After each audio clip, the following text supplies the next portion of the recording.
Hello， 欢迎来到思想实验室。我不知道各位最近有没有听说 Windsurf 他遭遇到的一些事情。其实有个词叫做人才收购，那英文应该叫做 acqui-hire。这个意思呢，就是说现在科技公司，特别是这些科技巨头呢，他们为了要挖角，他们现在不实心买一整家公司了，反而是把一家公司切成很多块，然后挑自己想要的那一块来收购。比如说我想要里面的人才，我想要里面的一些专利，我想要里面的一些资料。所以说现在这种切分再收购的方式呢，在矽谷越来越盛行。那为什么这件事情会引起轩然大波呢？大家可能只有听到一些表面上的讯息。那今天呢，我们就要来深入的来探讨这个事件。今天呢，来跟我们一起探讨这个事件的呢，是我们的老朋友，我们的 Richard 跟 Lucy， 掌声欢迎。大家好。再次欢迎两位回到台湾，或者说来台湾。Anyway， 回啊，OK， 好。那这次在台湾待多久啊？待1个月，就是整个8月份。因为我有看到嘛，就是两位都参加了很多活动。那台湾这阵子可能也是刚好在这个时候有很多的活动在发生，像是这个 Coast Cup， 对，开源人年会。那还有什么活动是这次两位有参加的？先这个闲聊一下。对，我们昨天才参加了，应该是叫台湾创投年会。对，台湾创投年会的年会，创投工会的年会，对 OK， 创投工会的年会在干嘛？就是一群人在喝鸡尾酒，喝红酒。也没有，我觉得是一个蛮好的一个年会吧，可能1年一次。它是由台湾的这个 VC 作为一个可能类似于像工会的组织，大家在一起交流。还跟大陆的一些我们讲到年底的这个创投的一些年会还不太一样。更像一个同业人的一个交流，台湾本地新创公司集中可以去 pitch 投资人的这样的一个舞台。对，有 demo show 的这样子，还有结合 demo show。对，那根本也没有休息嘛，因为这些创投平常就要一直看案子，连这个同业之间的年会还在继续看案子，是真累。我觉得确实不太一样。好，我们的林吕强先生，对，谢谢。待会还是要再回顾一下这个两位的这个专业啦，没问题。那先闲聊一下，所以这次除了 Coast Cup 之外，还有参加什么活动？我这次还会参加台湾骇客年会，叫做 HitCon， 就 Hackers in Taiwan， 所以是 HIT 嘛。Hackers in Taiwan 就是台湾骇客年会。很多人听到骇客是不是觉得是搞破坏的？其实不是，它比较像是一个研究资讯安全的一群人。对，因为骇客也有分成是白帽骇客、黑帽骇客什么之类的。对，所以是台湾在资安方面，其实最核心的一群人都在这个骇客年会。去年其实萧副总统也有参加的。我知道台湾的骇客年会其实办得蛮盛大的，而且因为我们有算天然资源。这个因为我之前有访问过这个 Alan Wong 先生我觉得跟他很好，这个骇客产业的专家，资安产业的专家。他那时候有聊到我们台湾有天然资源，这天然资源就是有很多的被打或者被攻击这样子，对，所以算天然资源，那就有很多可以训练的东西。那所以这次有很多的活动要参加。那一方面呢，见老朋友；那一方面呢，也来我们的节目，再次跟我们思想实验室的观众呢分享一下近期看到的一些动态。那大家知道就像天上人间，天上一日，地上10年。那我觉得在 AI 界或者说在整个现在的科技界，大家感受到的节奏感不太一样。比如说我们现在可能每1-2天就会有一个很巨大的一个变化在发生，然后甚至已经大到我们大家都快麻痹了。对可是这些事情你就会发现好像没有离开同温层。然后很多人其实并不知道，可是它已经开始在影响我们生活的方方面面。那当然一开始可能会先从产业开始，就包括我刚才开头提到的这个 Windsurf 这个案例。我们要谈这个案例之前，我还是要先请我们2位特别来宾先再次自我介绍一下。首先 Lucy。嗨，大家好，我是 Lucy 陈欣怡我就是那个上一期被观众有点名说我的脸比 Richard 大的那个 Lucy 的陈欣怡。最近有变小一些大家可以再次用 OpenAI ChatGPT 测量一下我的这个脸的尺寸。这样可是 GPT-5 你赶快说你在做什么。是，然后我现在在新加坡的一家新创的 VC 公司，然后担任 EIR Entrepreneur in Resident。可能这个名词在台湾少听一些，但在中国和美国都比较成熟。它是一个链接新创公司 founder team 和这个 VC 之间的这样一个桥梁的一个角色，我们叫入驻机构企业家 Entrepreneur in Residence， 入驻创业家，入驻企业家。对，好，所以也需要看很多很多的案子吗？对对对，非常多。因为过去10多年，然后一直在大陆的新创，然后也自己经历创办过2家公司，然后从云计算可能跟台湾蛮多的这个业者同行有交流，因为台湾也非常在国际领先，在云计算做伺服器这个产业。在2020年的时候，在中国的科创板退出，然后成功上市。然后20年之后呢，我又担任这个深度创办了一家叫做用户行为数据分析的这样一家大数据公司，然后就相当于是 Google Analytics 的中国版本。然后那家公司在2024年，然后疫情之后也是成功并购退出。经历了2家公司，新的第3家公司还没有这个正式开启这个旅程之前，我也就回归到了这个 VC 的这个角度，一方面来整理一下过去10几年的一些思绪和沉淀，然后另外也能在 VC 更多的去帮助新创公司的 founder team 更好的去链接，从 VC 的视角和新创的视角，能够帮助大家一起在这个新的周期里面，我们如何穿越周期。是啊，所以其实刚才我们在开场之前，我们先吃个午餐嘛，然后Lucy就跟我们分享了一个很重要的新视角，特别是从 Windsurf 这个案例来开始谈。好，所以待会就来请教这个 Richard 好，林履强先生自我介绍一下。好的好的，各位观众大家好哈，我叫 Richard 林履强，那履就是旅行的旅，旅居的旅，强就是强国的强，所以这个有点双关哈，这样子，对对，多年旅居强国对对对对。上次我们聊到嘛，我在去年年底从这个李开复创办的这个01万物大模型公司，因为我原来在那边是负责开源还有开发者生态的工作，历经到现在8个月了嘛。那这8个月当中，我后来有洞察到，其实行业上是有些诉求，目前主要看还是以中国大陆的产业比较多啦，台湾也有，但比较少，就是关于如何通过开源还有开发者生态，把它的这个产品的服务变成是全球化的。等于说中国现在很常的讲出海，对吧？要如何做软体出海全球化的工作，所以我现在就做了一个顾问。那这个顾问公司的名字叫 OpenQ， 就是 Q 是什么 question open，对，就是 open 就是开放的，对吧？或者是开源的，Q 就是你来问我任何 question， 对吧？你来 query 我，你也可以来 ask me anything， 对对对对对，所以就是 OpenQ 这个consultation 其实是一个针对 AI 开源开发者生态这样的一个 consultation。那目前就是我开始来做，其实也蛮有意思的，就也有几个客户那些客户其实目前都是华人为主，比如有大陆的，也有台湾的。那大陆的话有上市到比如说纳斯达克或者是在港股上市，台湾其实有1家台股的公司啦，我也有在服务，对，所以其实就是目前在做这方面的一些工作吧，然后也是希望把我多年在大陆以及在全球范围内看到的一些经验也能带回来到台湾。因为刚刚中午吃饭我们也聊嘛，我就说哎呀我明明是这个土生土长从台湾这样培养起来的但是有时候发觉市场机会可能这边没那么多，然后在大陆目前可以服务，但是如果有更多能服务台湾本土产业的我也很愿意，对，所以大概是这样子。 OK， 因为你刚才跟我讲这个新的 business 的时候，我觉得很有意思，所以待会我们聊完正题有机会再聊，也要再跟您请教一下哈。不过首先我们就回到我们今天的主题哈。请问 Lucy， 这个 Windsurf 这个产品，其实我是从我们工程师那边听到的哈。那时候呢，大家在开始讨论像是 Cursor 啊等等，就是对工程师来说可以加速他们写程式的一个工具。可不可以先跟我们说一下 Windsurf 啊或是 Cursor 啊这些产品主要用来干嘛？然后 Windsurf 跟 Cursor 更多的是在这个生成式 AI 周期当中属于应用层的这样的类型的这种公司。我们通常可能大家知道常提的 OpenAI 啊 Anthropic 啊，那一些公司它的核心的竞争力主要在于基础大模型的智力的这样的一个迭代升级。当然为了更好的能够帮助它获得这个版本的这个迭代和智力的升级，他们也会做一些应用，比如我们常用的叫 GPT， 这就是一个 OpenAI 基础模型上的一个应用。像 Anthropic 上最近也有叫 Cloud Code， 也是在于在 coding 方面的一个应用。对，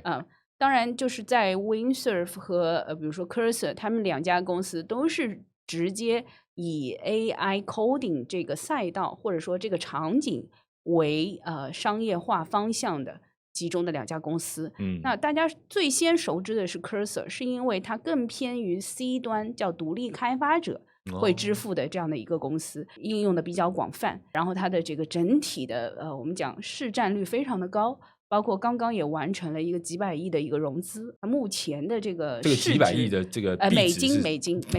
啊，对对对对，哎呀，它现在的市值也是在整个的 AI coding 当中是 No.1 的。Windsurf 这家公司它的长项更多的是集中在导入到企业当中，同样还是在 AI coding 这个赛道当中，帮助企业去提升它内部的我们讲的coding 的这个效率。它跟它在产品设计当中会发现，比如 Windsurf 更多的有这个企业的权限的管控啊，或者是企业内部的版本管理啊，在这个方向会多做一些产品化的工作。但本质上两家公司啊，都是在 AI coding 这个赛道当中 top 1 top 2的这两家公司，也可能会趋同演化，也可能会专精在某个场景上面。只是切入视角，一个是偏企业级的，一个是偏 developers 跟工程师独立开发应用级的。大概在几个月前啊，那时候我们就问工程师说啊，你有没有用 Cursor 啊？他说我觉得 Windsurf 比较好用，然后我就第一次听到 Windsurf， 是然后后来就开始看到更多的新闻说，喂 Windsurf 怎么好用啊？然后大家就在社群媒体上很多人在比较啊，是的，哪一家更好用之类的。我好奇你们的工程师有没有用 Copilot， 就是那个 GitHub 的 Copilot 啊？我不知道因为这个我没问到。为什么刚刚讲这两家公司，是因为它都是新创公司，还有投资，然后让它赚钱的一个机会嘛。可是像微软，对吧？它基于 GitHub， 然后做的这个 Copilot， 其实算是更早，对，更早。所以目前市占率来讲，这也是一大块，但是它慢慢的被新来的给侵蚀了。可能是使用的体验稍微有一些差别。是的，体验是有区别，体验Cursor真的比较好，Cursor 比较好，是不是？你是Cursor派的，所以 Windsurf 你是也不是 Windsurf， 其实体验有的越小白的会觉得越好所以你现在用 Windsurf 都小白，对不对？也不是这样讲，我这样讲没有，没有，我自己是用Cursor啦，但是最近也改用那个就是 Cloud Code， 因为 Cloud Code 确实啊，你看它人家是做基础大模型的，可是它降维打击啊，它应用也做得好。也不是，它那个应用就是一个 terminal， 没什么，也是对，它就基于开发者已经有的东西，对，就是那个东西并不难，但是其实是友好的。我说对传统开发者是友好的，对，但 Google 也有做，所以你都没有要用。都有，其实太多了，所以你不可能每一家都试，你就是试一个觉得还不错就用了。所以很多人，包含 Copilot 也是这样子，找进者优势，对，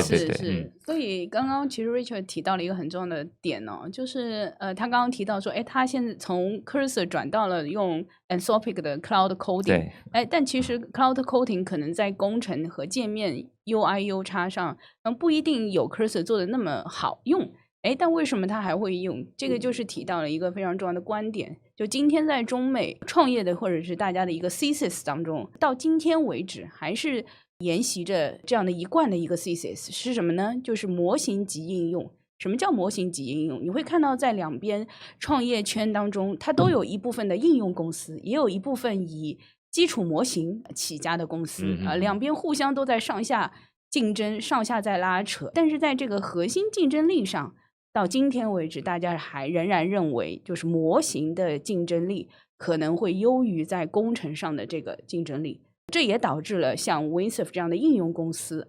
会被最后以收购出场这样的一个终局。我觉得这是有相关性的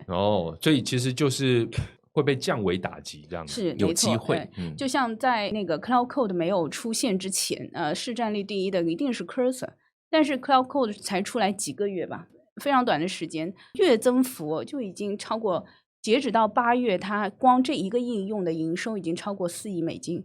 涨幅是非常巨大的，同时让整个 Anthropic 的这个利润第一次也超过了 OpenAI，这个也是非常大的。所以其实我们会看到这个基模的这种迭代，可能会迭代一次就可能让上层的这个应用的能力加速和商业化变得非常重要。对，像 Richard 这种呢，我们都叫做 AI 渣男就是有新的就喜新厌旧这样子或者都一起用，都一起用，哇，那太渣了，海王了。OK， 那不过我们要聊回这个 Windsurf， 那 Windsurf 最近算是经历了一场大风大浪，是非常有趣，非常有趣。好，然后一下子呢说要卖给 OpenAI， 对，一下子呢说这个 Google 要买，一下子呢又被拆掉了。好，所以我觉得这又回到刚才 Lucy 讲的，就是一方面是大公司会来降维打击，然后一方面它又跟现在因为一些法规的调整而让收购公司跟收购人才这件事情有了不一样的怎么讲视角，对，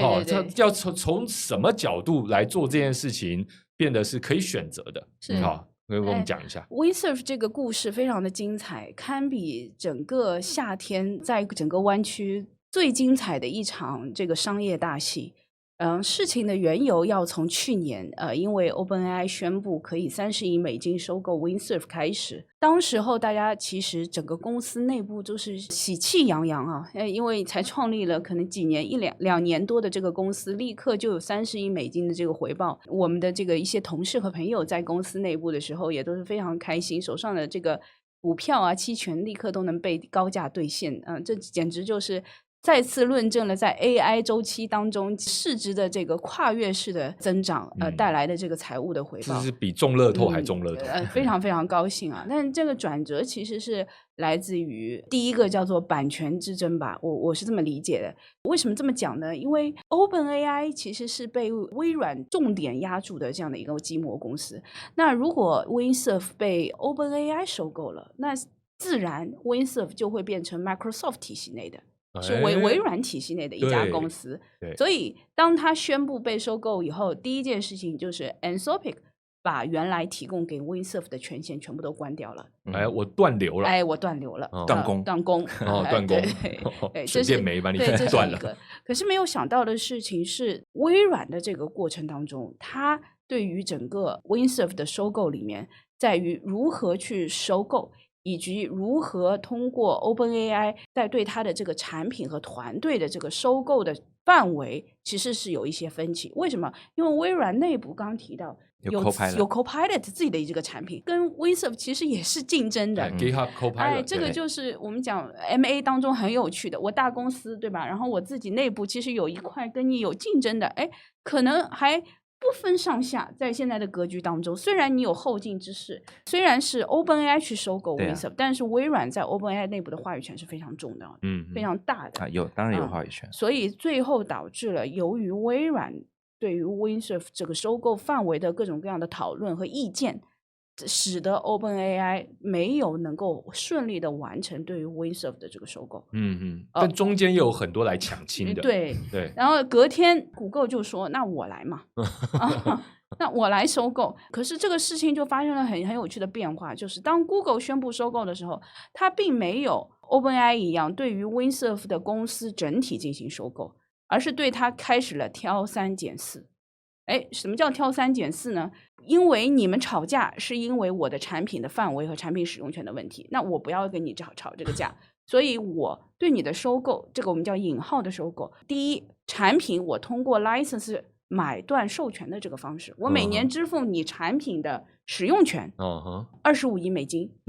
我是得到了你的使用权，但我没有对于你公司整体进行收购，对不对？这是第一点。然后第二点是我对于你的人才招揽，你的核心人才，从 CEO、CTO 到一些核心的我要的这个研发团队，特别是在基础模型训练上或者是增强训练上的一些研发团队和算法人才集体打包。整个 Windsurf 可能在被 Google 引号的收购之前，大约在300人接近400人，但在这个 Google 宣布之后，他只囊获了将近100人的名单，剩下的200-300人全部都在外头，没有不要，他直接其他人对有核心人对其他人其实这个是非常有趣的。那这件事情是 Google 第一次做吗？不是， Character AI 在去年其实跟 Google 的合作当中有类似的这样的一个场景，就收人。那为什么大公司开始考虑用这种方式来所谓引号的收购？这个还是要跟之前 Meta 应该在23年还是24年有的一个收购案也有关系。当时 Meta 要收购一家新创公司，但由于反垄断法各种各样的法规的这个限制，导致整个的收购周期长达超过1年。所以大公司既想要在一个竞争激烈的周期里面快速拉拢人才，又希望能够擦边，不能叫它绕弯法律的各种各样的限制，同时把自己的收益拉得最高，就采取了这样的一个模式。这个我们先 review 一下，因为其实反垄断这件事情还蛮困扰美国这些科技巨头的哈。是。那不管是 Meta、Apple 或者这个 Google 都现在在各自的官司里面了哈。那所以如果他们又去买了一个算是潜在的竞争对手，很容易被卡住，是这条路很容易反正就走不通，然后要不然就花很多时间，应该是花很多时间，不对一定完全走不通，它需要被反复的去论证，收购完之后，对吧？是不是有触碰到某一些边界和条款，或者是被折磨，对对这些公司来说就觉得太慢了。太慢了。好，所以我就直接把你拆了啊！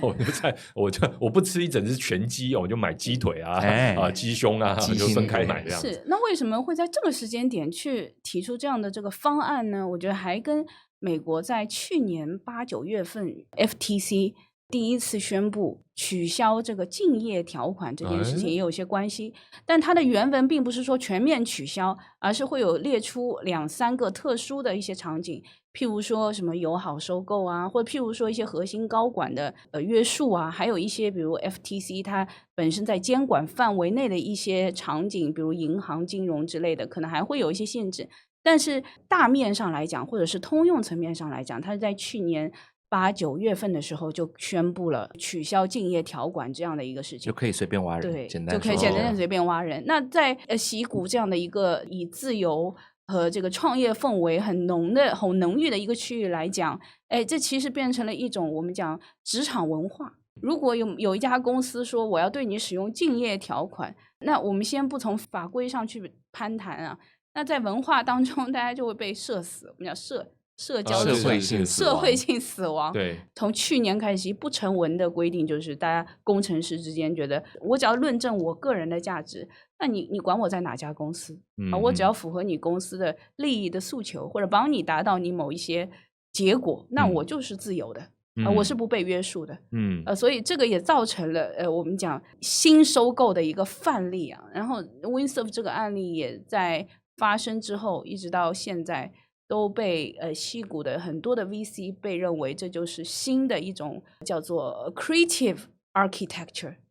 去重新看，因为跟传统的这个并购也不一样，对吧？跟以前的这个投资退出也不一样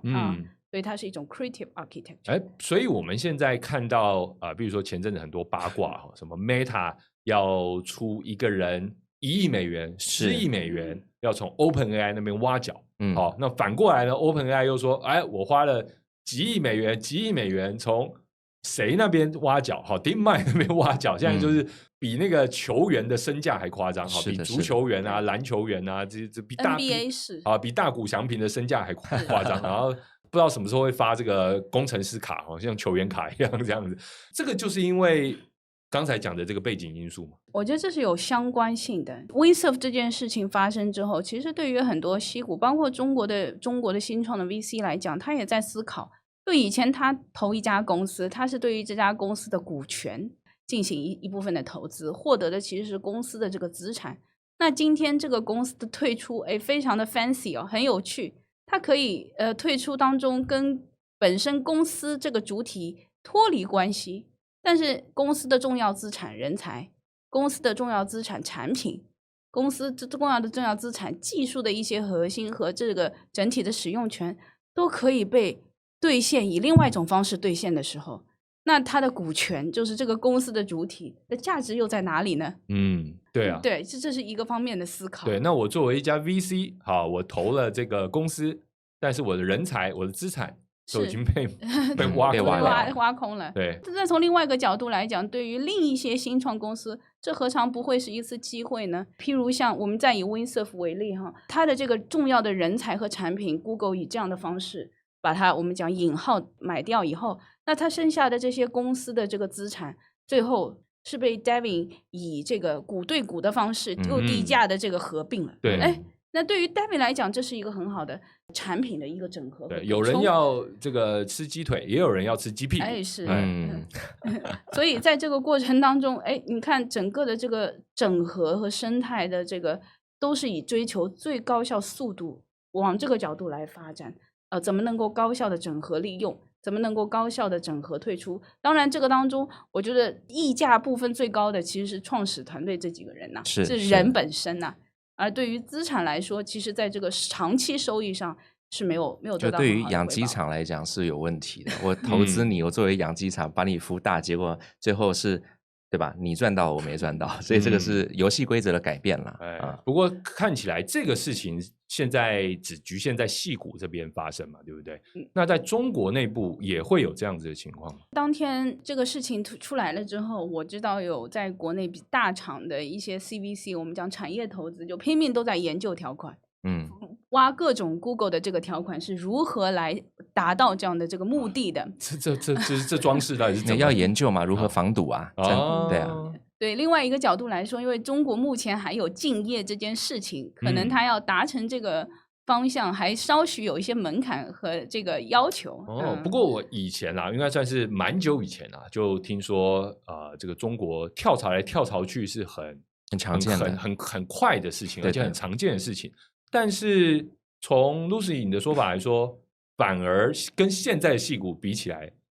又还是有一些限制，就是因为有竞业条款的关系。我觉得核心的差异是在于竞业这件事情上。毕竟我需要履行竞业，那你还要付我至少6个月的工资，然后是一个成本，这是还是一个成本上的一个差异。第二点是说很多中国最核心的这些人，由于跟股权是绑定的关系的，就他也是个联合创始人，或者是有大量股份的，所以别的公司，比如说假设你字节要挖这家公司的人，他没有出到那么高价的情况之下，我还是相信我可能上市啊，或者我可能被合并收购，我的股权还是比你开的，你又不是开上亿的美金给我，对吧？所以如果你开个几百万或几千万美金给我，我觉得可能还可以权衡一下。但是也有一些人，比如说早期有一个在 DeepSeek 那里面的负责的姓罗嘛，这个我的名字我不讲，对，因为这个查新闻查得到，小米就花了1500万人民币，当然这个数字跟矽谷比不是那么高，但是它只是一个95后在 DeepSeek 里面做模型的一个女生。OK， 好像有看到这个消息。对的，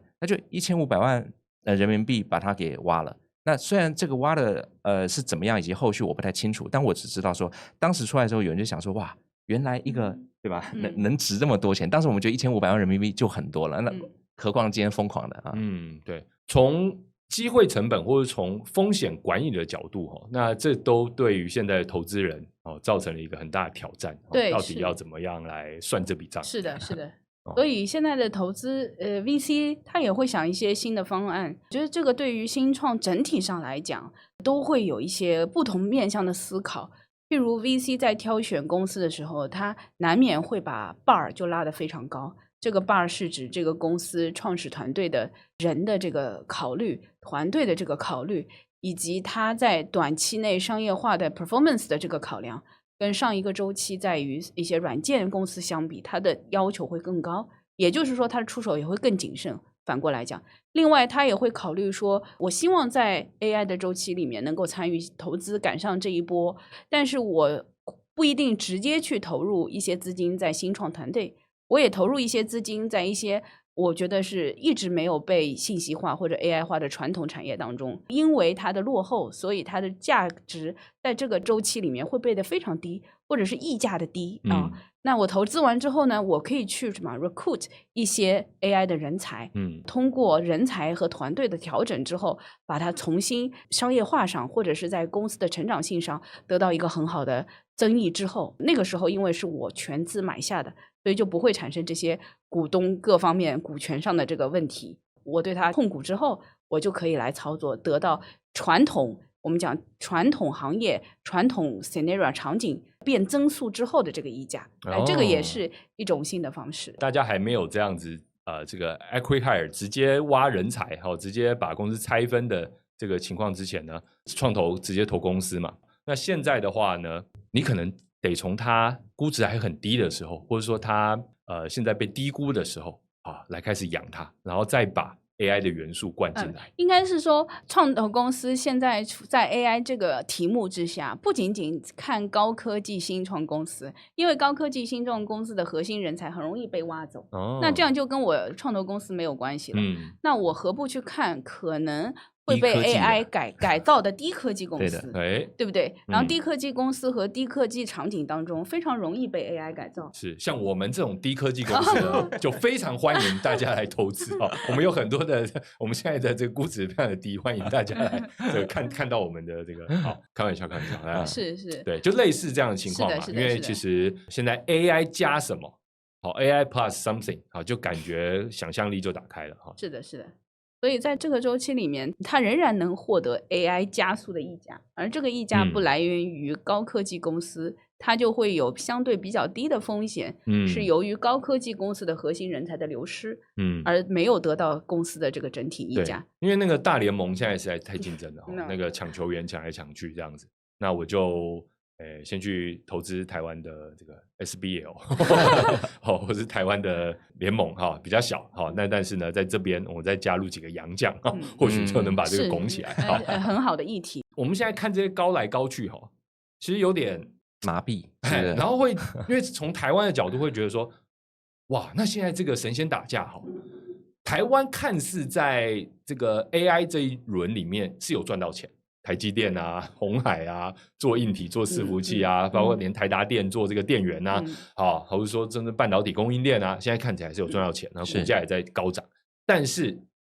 正如上次我们聊到的一样，台湾从错过 Mobile Web 错过 Web 2.0， 现在看样子也在错过这个 AI 的不管是模型跟应用这一块，现在可以说是风口我不知道两位怎么看，就是说我们只能看神仙打架嘛，或者说我们到底有什么策略来从这个神仙打架的过程当中，不管是去扮演一个角色，或者说扮演一个重要的第三者，有没有什么可能性是可以玩的 Richard？ 其实我如果从一个比较大的一个层面来看的话，可能是分成就是说整体国家的一个投资以及民间资本的一个投资那国家的投资又分成说是对于产业的还有对于教育的。其实台湾在教育这方面的这种投入，我一直觉得已经是做得很好的。像我们这一些比如说 computer science 这一些的人才，你说交大台大这一些出来的，其实往往呢出来之后他们去了哪里？他们去了硬体公司，对吧？就是说呢，虽然他们是学软体的 computer science， 但是他们很多去硬体公司，原因是因为我们台湾过去做硬体做得太厉害。OK， 然后呢，政府过去不管是早期你说做新竹科学园区，包含台积电，或者说鸿海从民间这样长出来，其实都是去适配的是一个硬体的生态链。所以就算它是一个软体的一个很厉害的，或者做 AI 很厉害的人，他在台湾可能第一步还是想的是我要如何到硬体公司里面去。我有很多写软体的朋友，包含我说前几天我去 Costco 开源人年会嘛，开源的概念其实是软体嘛，这些人很多现在都在大厂，他的兴趣是开源，工作也跟开源没关这样子对的。但是呢，他人在大厂里面可能就是做里面系统的开发等等的，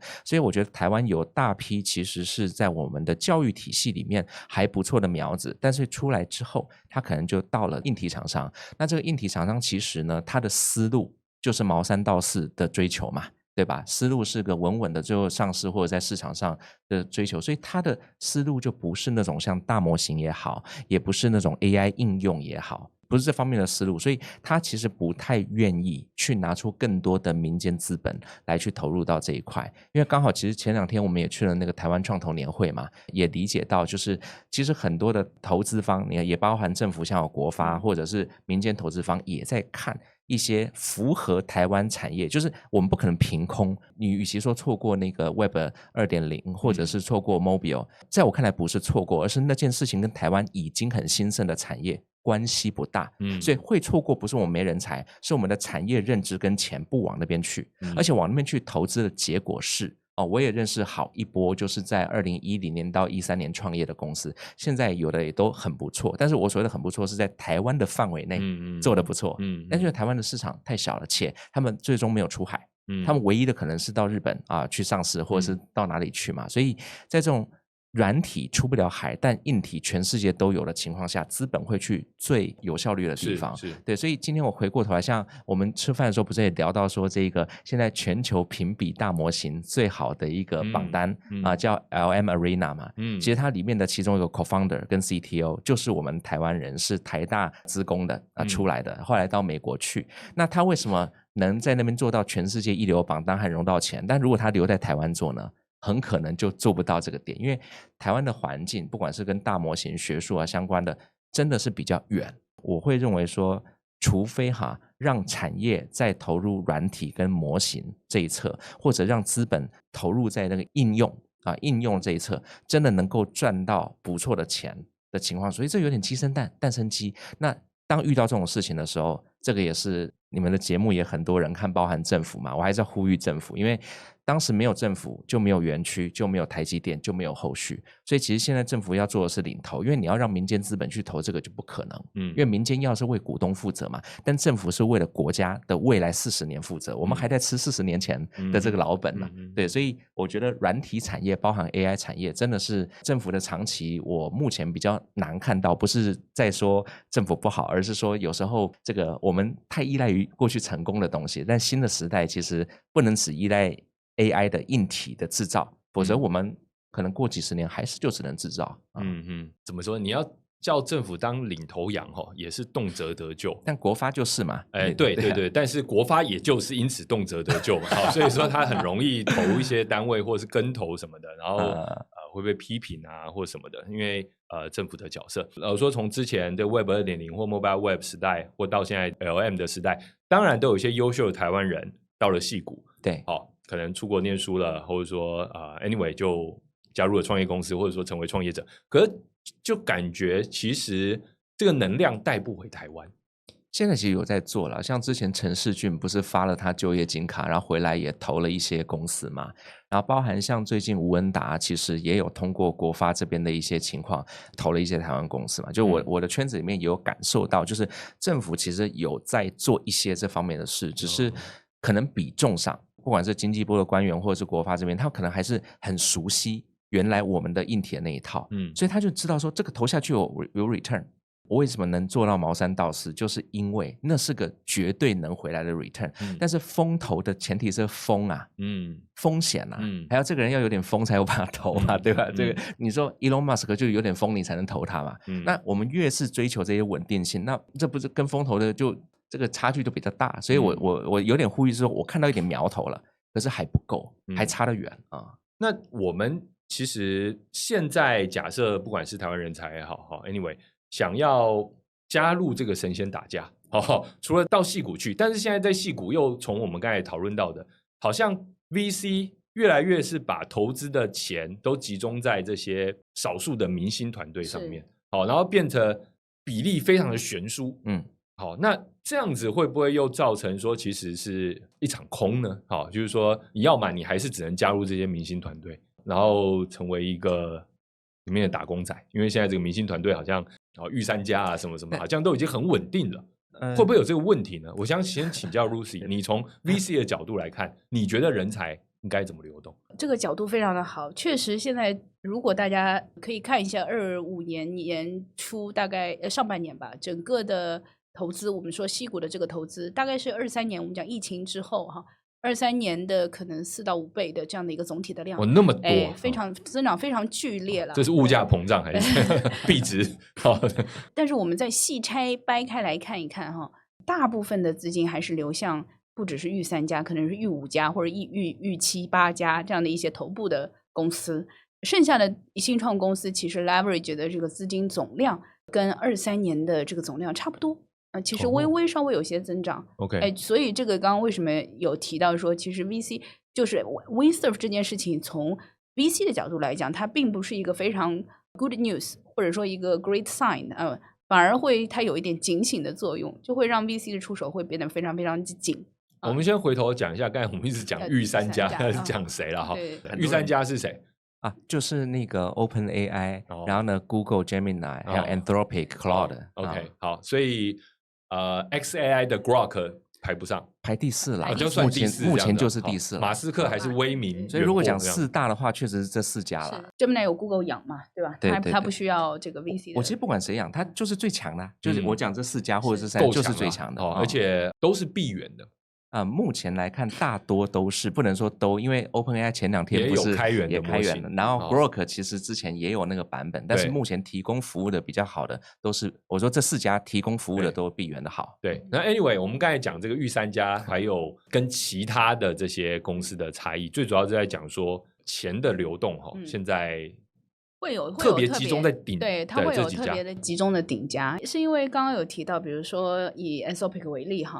短短出来这个一个新的应用，才几个月的时间，对，就4亿美金的这个就 Cloud Code 这样。对，大家如果注意一下，可以看到 Anthropic 其实它没有多魔谈，它主要还是以推理模型为主的这样的一家公司。OpenAI 它是基于多模态在一起的，所以其实从成本上来讲 Anthropic 会比 OpenAI 要成本上要节约，但是这个收益和增长率，其实不一定完全输于 OpenAI， 可能在企业端的一些市占已经超越了 OpenAI。那所以它的吸金，我们讲投资嘛，我投给你了，然后我要回来，对它的这个整个的资金利用效率是非常非常高的，而且比原来上一个软件的这个资金利用效率要高很多。在这样的情况下，所有的钱都一定会往头部来集中。但是即便是这个情况下，我们看到美国的矽谷的这个创业的这个生态的氛围仍然是全球最好的。特别像在一些 Seed 或者是 A 轮或者 B 以前吧，仍然还是有充分的这个资金在流动。它最终根本上来讲，还是因为在纳斯达克的二级市场上能得到一个比较好的这个回报。所以 echo 一下刚刚 Richard 的这个话题，我就有一个观点，是这个在国家在创造整个的这个产业资金的这个引导作用之前，也可以再看一下如何能够帮助这些新创公司，特别是在上个周期里面已经有一些不错成绩的新创公司，能够更好的在二级市场上也能得到一个比较好的 performance。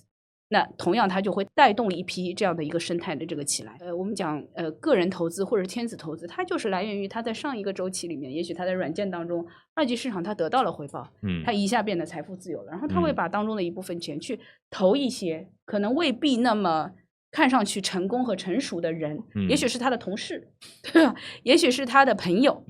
来支持他们来做这个创业。那慢慢它就有这样的一个生态。一点点转起来。我觉得这个也是在美国为什么这个创业氛围风潮那么这个浓烈的这个情况下。那回过头来讲，我觉得不管是台湾还是中国，就华人他去美国，现在在整个的 AI 也有自己华人的一个很大的圈子。这个圈子大的不得了，我觉得是的，因为我们做泛科学，我们要看很多论文嘛。然后很多电脑科学或 AI 的论文，那基本上一整排列的这个作者呢，全部都是华文姓名的。是的，对的。而且10篇里面9篇都这样，然后10个人里面9个是这样子，或者说10个里面10个都这样子，现在是一个很普遍的现象。是。对，这个其实是非常扭曲的一个状况，好像所有的这些公司里面都是华人啊。其实以前我们就会说华人可能在矽谷或者在美国社会，以前还是被认为是一个你只是个工程师，你没有办法走到上面去。对，管理层啊。对，但现在呢，就是因为 AI 当道嘛，再加上算法这件事情，算法工程师或者是一些研究者，确实华人比例真的很高。这华人当然比例上比较多是来自于中国大陆，但也不乏也有海外的一些华人。对，所以华人的地位现在在矽谷是有提升的，而且是有显著提升的。对，是，所以回过头来，我们在华人这个现在我们笑称啊，就是说所有的 AI 公司里面，这个核心算法没有华人，这家 AI 公司估计技术不太行。对，对，有啊，以前啊，我开玩笑啦，因为以前比如说我们台湾人开公司要有点这个国际氛围哈，要找一个白人什么的，这个大家同不同意是另外一件，反正这个事情是有的嘛，是存在的嘛，你要找个白人在那边帮你做 BD 啊，或者当总经理啊，哈。那现在呢，像 Lucy 说的一样，得要有个华人在里面当技术长之类的。是，回过头来说，我觉得这个也许是华人在美国创业的一个黄金时代啊。因为我刚刚讲到，就是不管是拿钱啊，还是要聚拢资源，然后做生意啊，大家就出门在外，朋友最重要。那当一个生态它慢慢走到了一个人群，它慢慢走到了一个技术的风口浪尖的一个顶端，金字塔的顶端的时候，那自然而然钱也会往这个金字塔顶端走。我自己在美国看到大量的这个华人其实蜂拥而入，加入 AI 的这个创业。当然这个华人当中不乏有非常优秀的这个台湾的这个同学一起在那边创业。但的确啦，我们还是不免觉得有点单打独斗，人才的移动可能个别的可以移动过去，但是有没有办法像 Lucy 说的一样，这个或者像 Richard 说的一样，财富自由之后回馈到这片土地，然后让这边长起，不要说不可能像矽谷那样子，但 anyway 能不能长起一个更蓬勃一点的生态，我们也不要说能够跟硬体那样子去相比，毕竟那也是好几十年的累积了。对，但是到底那个把手在哪里，到底那个关卡在哪里我觉得这个是我待会下一段很想要再请教两位的其实我们现在正在一个 AI 创新的十字路口那台湾呢完全是局中人那大家看到这个股价创新高啊，看到这个台积电这个市值不断或是一直不断在破红海也是这样子，但是在这个背后很重要的是应用，很重要的是它如何改变我们的生活。这个层面上，我们应该用什么样的策略来进入？待会在下一阶段呢，就要来跟两位再来请教一下。其实我们现在的 AI 呢，我们简单来说有两大派别，就开源跟闭源。过去大家会觉得开源，哎呀，这个品质呢总是赶不上这个闭源的。但现在呢，已经不是只看到车尾灯了，是已经快要追上的感觉。那这个又会对整个生态造成什么影响？那另外我们其实最近也观察到，像这个 NVIDIA 要把这个 H20的晶片 GPU 呢要能够卖到中国去，但是呢感觉在地缘政治之下，现在牵动了很多的不同人的利益。所以有的人觉得说这个绝对不能卖给中国啊，或要不然你要白宫又说你要加钱加 15% 我才让你卖啊。中国又说它那个耗电而且又不好而且有安全危机可是同时间我们又看到那个订单是满的。待会下一段呢，我们就要来聊一下，不管是地缘政治又或是开源跟闭源的选择，来看一下整个 AI 的局势接下来会怎么样的演变。这是我们这次邀请Lucy 还有 Richard 来聊的上集。那下集呢马上就来，我们待会见，拜拜，拜拜，拜拜。欢迎来到思想实验室，我是国威。思想实验室的 YouTube 会员功能今天起正式上线了，感谢大家一直以来的信任。想邀请最挺我们的你，与我们一起走得更远。有了大家的支持，我们承诺会继续制作更多优质的内容，在未来与大家一起做不同主题的思想实验。欢迎点击下方的加入按钮，与我们一同前行。